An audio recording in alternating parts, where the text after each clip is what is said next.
I am Ben Feringa. I'm a professor of chemistry at the University of Groningen.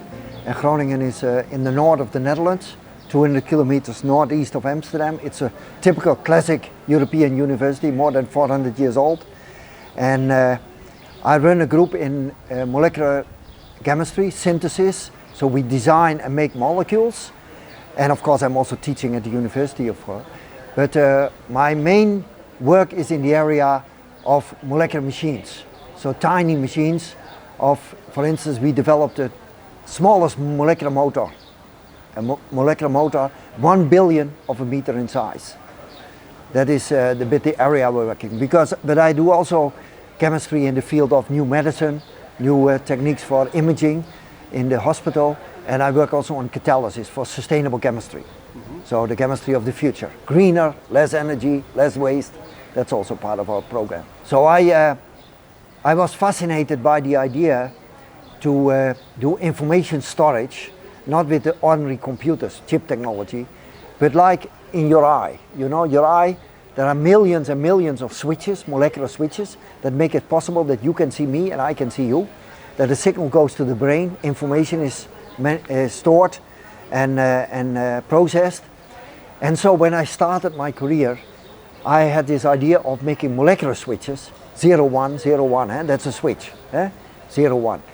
And to use that for information storage. And that worked nicely. So we made 0, 1 molecular switches like in the eye, robust systems that under the influence of light, we could switch between two states. But then we discovered that one of the switches was not turning back, like a switch has to go two ways, switching. But it was moving forward. And then we thought, wow, this is what we really were dreaming of, to make a rotary motor. And so we made a rotary motor that rotates under the influence of light. Now, what is the crucial if you design a molecular motor? A motor needs energy, fuel. Like think of your car, either petrol or electricity in an electric car. Our motor is driven by light energy. And second, it has to go in one direction, either clockwise or counterclockwise. If you have a car and there's equal probability going clockwise or counterclockwise, forward or backward, you stand still, you will never get anywhere. So these were the fundamental questions we had to solve. Now, the energy comes from the light, that's the fuel. How did we solve the problem of directionality? That is, that's a very fundamental problem, because left and right are equal. So we made molecules that are either right-handed or left-handed. And the right-handed form goes clockwise and the left-handed form goes counterclockwise. And this is how we designed the tiniest motor in the world.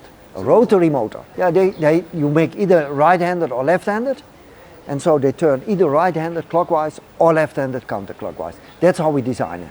You realize that we can make all kinds of things, from your laptop to plastic, to your plastic bag, to your medicine, to your clothes, to this table, but nothing moves.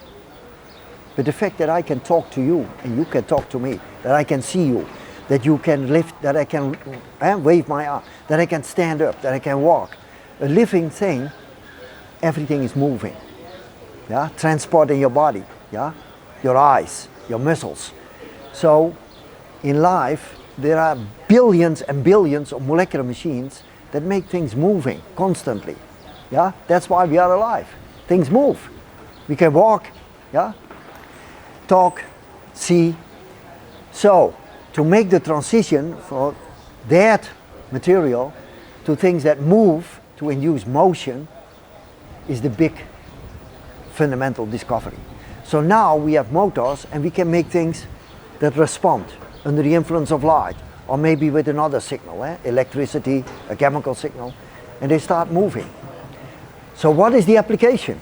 Potential application. Of course, this is fundamental science, going from something that is inert to something that moves, a lifelike property, dynamic functions. So we make, for instance now, smart medicine. We build these switches and motors into medicine, drugs, so that, for instance, we have an antibiotic that you can switch on with light. It doesn't do anything except there, exactly where you irradiate the light, it switches on and it kills the bacteria. Precision therapy. You know chemotherapy? We work a lot together with the cancer surgeons and so on making precise chemotherapy. You know all the bad effects of chemotherapy, eh? It's terrible. And then you have these tiny tumors that the surgeons cannot remove because they cannot find them. We try to make chemotherapy that we can switch on and off, motion. And then we can do very precise activation exactly on the spot without the side effects. That is the dream for the future. You don't build up resistance, it's a big problem. And the same with chemotherapy, you don't get all the nasty side effects. You only activate precisely there where the tumor is, where you need it. And then hopefully the tiny tumors can also be killed. Yeah, that is what we are dreaming of, and we are working on with the team. The other application is for surfaces. We make all kinds of surfaces that respond. This is there, this does not move, eh? But now we make windows that clean themselves. In the future, you will have a coating on your car that cleans itself. You don't have to wash your car anymore. Solar panels that clean themselves. Scratch, self-repair. If you have a scratch in your car, I mean, look, here I have a scratch in my finger. I don't have to do anything. The only thing is to keep it clean. It self-repairs. This is Mother Nature. If you have something that is moving, yeah, you can imagine it can self-repair. This is what we work on. We have now also, we make artificial muscle. So we have a tiny muscle with lots of these motors, and they bend. They can grab something, a piece of paper. We have now, believe it or not, we have a piece of plastic. When we switch on the light, it starts walking over the table. I don't know how many plastic bags you have in your kitchen that walk. We have now a piece of plastic that can walk. We just built a butterfly that can flap its wings under the influence of light. So motion, bringing motion to materials, bringing dynamic responsive function. It has many, many different applications in the future. Eh? This is all a bit science fiction still, eh? But the soft robotics of the future, yeah, nano robots and so, I think it will happen.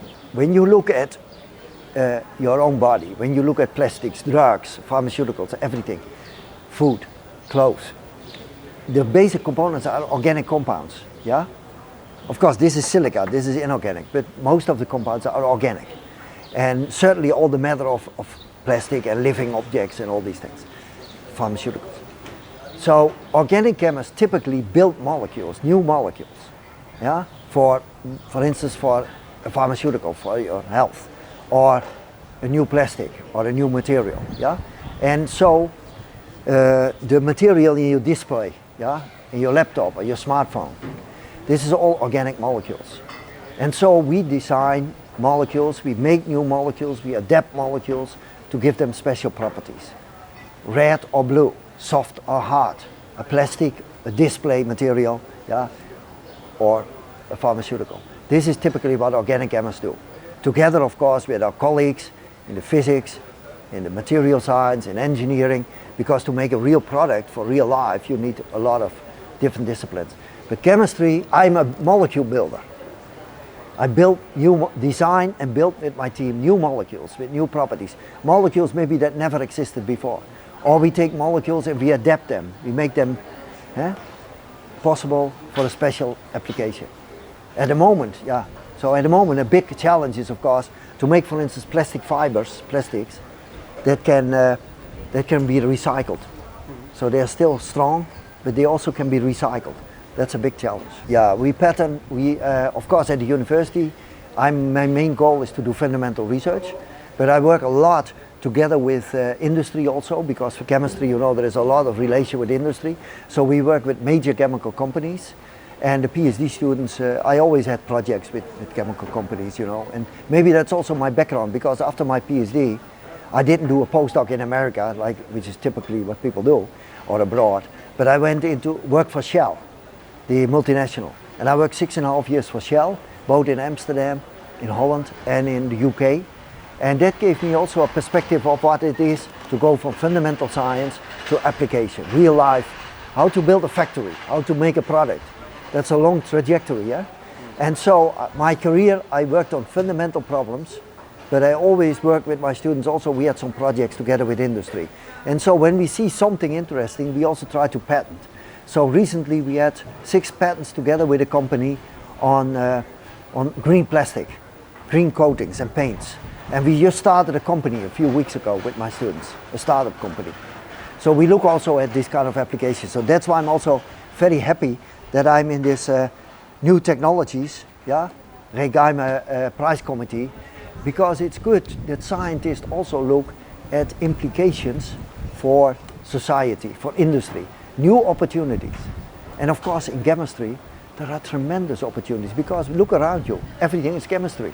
I think this, of course I'm in this committee of new technologies, and I think there's also a committee for fundamental science and medical biology, but I think it is a fantastic recognition for the scientists and a great stimulus to look a little bit also not only for the novel science, and it recognizes of course and the breakthrough science, but also especially in this committee that I'm in, new technology, to look also how can we bring it a step further to industry, to society, to the broader chemistry, physics, yeah, new materials, biology. I think there are tremendous opportunities, and to stimulate via such a prestigious award the creative minds, our scientists, it is absolutely fantastic, you know. It helps enormously the teams, you know, okay, yeah, we do very great scientists, we make breakthroughs, but it might also have a fantastic application for the future. And our society will benefit from that, yeah. And we need new technologies. We can talk a lot about sustainability and green and whatever, but one way or another we have to invent it, eh? We have to reinvent our future, man. Reinvent our future. And that's why we do it through science and new technologies. Now, I cannot judge the whole situation of science in Spain, but of course I have contacts with the chemical community in a broader sense. And I must say the level of science is very good. In general, the education in Spain, I think, is still traditionally very good. And we should encourage young people to go into the science disciplines. And luckily, the institutes I get, like here in the Polytechnic here at the University of Valencia, or I go to ICIQ in Tarragona, or the universities in Madrid where I will soon go. You see excellent chemistry departments, and this is the best I can judge chemistry, of course. But I think in general Spain is doing very well, you know, and we should encourage our young talents that this is, they contribute to the future, you know. And of course, chemistry, physics, material science is not that easy, you know, it's tough. But challenge your young talents. If they want to play for Barcelona or Real Madrid, tell them it's also great to play in a good team in science, and you will be at the top in the world, you know. Yeah, this whole idea of making the general public more aware of the role of science. I go out to do a lot of outreach. I go to give public lectures, etc. I started after my Nobel Prize. I said this afternoon, you should start in the schools. And I started a foundation. So when I get some money, some donations, or for a lecture, whatever, I put this in a foundation under the umbrella of the university. And we go with a team of students, post-PhD students and graduate students. We go to schools, usually once a month. We go in the morning to elementary school and in the afternoon to high school. We have a discussion with the students, and then we go in the classrooms and do experiments with them. And of course in the elementary school, 5-6-year-old kids, 7-year, 8-year, you have to do a different level than when you go to high school. But it's absolutely fantastic to make them aware of the excitement of discovery, the eagerness to learn, all these things, you know, and asking questions, doing experiments. And I think these kids will come home and they will tell their parents. But I also go to give public lectures. And then I get also sometimes often these questions, you know, why do we spend this money and whatever. And I start with my smartphone. And I said, look guys, who has not a smartphone? And except for somebody, sometimes an 80-year-old one, but all the others have smartphones, of course. And I said, look, do you enjoy the smartphone? Yeah. Did it change our world? Yes. How long do we have smartphones? 17 years only. It completely changed our world. My younger students don't even know that there was a society before the smartphones, that we could live without smartphone. But then realize that this was a 50-year journey from fundamental discoveries, the transistor in the late 40s of the past century, the liquid crystal material in the early 50s by the chemist, the lithium battery in the 80s, John Goodenow and his colleagues, who got the Nobel Prize, 80s, 40 years ago. Otherwise, we would not have a smartphone or an electric car because we could not power them. These are fundamental discoveries. And I try to tell them, look guys, if you want to have a smartphone, you need these fundamental discoveries, and it might take 40, 50 years before we can develop the new technologies. Yeah? And this is what's happening now also. Because in 40 years from now, yeah, our grandchildren will say, what was this for old-fashioned technology, you know? Because there will be new breakthroughs, quantum computing, new technologies, new discoveries, which we do now and will be the basis for our future society. So I try to take them with us, yeah, because then I get the question, okay, this COVID, this cannot be any good. Because it was discovered, these vaccines, in 1 year. I said, no. It was Kathleen Garrigo, yeah, and so, Drew Weissman, who did in the early 80s, did the discoveries of mRNA, and nobody in the beginning believed them, because that's also typical of science. Sometimes you have something really new and then people don't believe you, yeah, and it takes a while. And so it took several years. And then suddenly they realized that it was important. And it took 40 years to develop and to mature this technology, and that made it possible that within 1 year we could develop a vaccine, and it saved how many lives? So realize this is science. And when you talk with politicians, yeah, they think in a term of 4 years or whatever. What is the normal period, yeah, for the government? But we should think in terms of 10, 20, 30 years. Look, if I educate students at the university, if I educate them for today or tomorrow, I do already a wrong job. We have to educate them for 10, 20 years from now, because they will take our jobs, they will be the innovators in society, they will be the leaders in government, and we have to train them for the future. That's our duty. And so I think it is extremely important, because you asked this question about the outreach and going to the general public. I think it's our duty. If we complain that several people say, oh, why do we need science? Why do we need to spend all this money? What does it bring to us?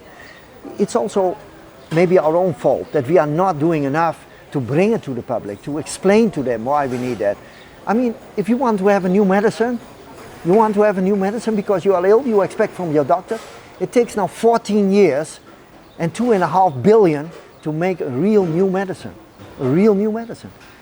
Yeah, this is reality. So this is why we need science. But if we are not going to the public, if we don't train our students to say, okay, when you do a discovery, you have also be able to tell your grandmother what it is, or how you did it, or a kid in the street. We should train a little bit more also our students and ourselves to do this. Because we can complain, but like this foundation does, to bring the message forward, why science, innovation is so important. I think it's also our duty. Eh? It should be more in our heart that we bring this forward. And we should take this serious.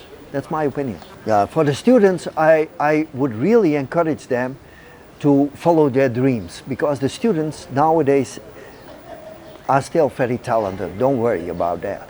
And they are eager, you know, to learn and to contribute. And also they want to contribute to the, especially in my field, to the society of the future, the sustainable green society in 30, 40 years from now. So be eager to work on an important problem, or, you know, challenge yourself a little bit and follow your dreams. And don't be afraid that you fail now and then, because this is all part, you know, of science and teaching and education, because sometimes you get lost, yeah? And then suddenly you discover something beautiful, like we did. And for the researchers, I think more than ever, we should advocate the importance of science, and we should challenge these problems, yeah, because we can make the difference. Of course, not in isolation. We have to cooperate together with other disciplines, you know, also with humanities and so. Because you cannot take it for granted that everybody says, oh yeah, you do nice chemistry or physics and we will take it. No. So make sure that you also bring the message outside. But the challenges are tremendous. It's great times to be a scientist, you know, nowadays. I wish I would be a student again.